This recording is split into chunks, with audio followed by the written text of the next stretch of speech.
40 лет назад девушка из поселка Нагульно Нижегородской области Наталья Илпатова приехала вслед за своим избранником во Владикавказ. Она попробовала себя на театральных подмостках Русского драматического театра и с первого дня стала душой коллектива. Ее искренность завораживает, а коллеги по цеху любят и дорожат дружбой с ней. Наташа очень преданный человек. Она умеет дружить, она умеет любить, она умеет радоваться, она умеет гордиться.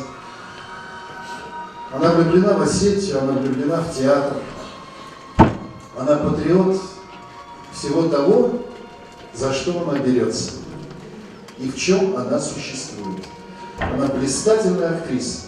Свой 70-летний юбилей Наталья Илпатова отметила на сцене Русского драмтеатра. В этот день зрителям показали спектакль «Очень простая история», где именинница сыграла одну из ключевых ролей. Это история, в которой помимо людей действующими лицами удивительным образом становятся и животные, и даже ангелы. Это гимн самым высоким человеческим чувствам. После спектакля на сцене театра прошел традиционный капустник. В шуточной форме юбиляра поздравили коллеги и поклонники ее таланта. Желаю всего самого-самого наилучшего. Желаю долгих лет жизни и долгих лет жизни на сцене, потому что она является носителем русской психологической школы в театре. Эта школа самая великая. У нас учится весь мир, и Наталья Сергеевна достойный, великолепный представитель этой школы.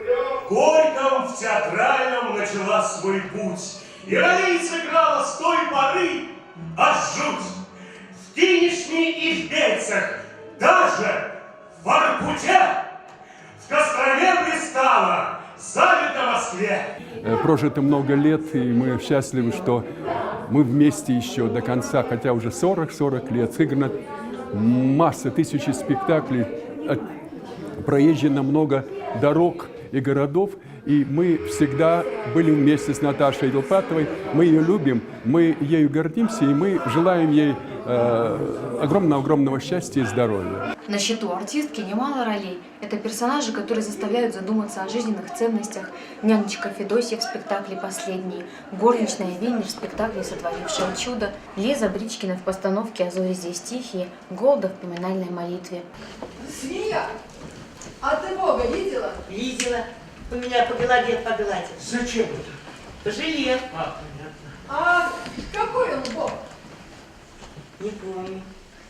Об актрисе высоко отзываются критики. Ее поздравляют со всех уголков России, и даже коллеги-театралы из Калмыкии прислали поздравительную телеграмму. Символично, что свой юбилей заслуженная артистка отмечает в Год культуры. Наталья Илпатова – человек, чье искусство заставляет нас смеяться и плакать, сопереживать и задумываться.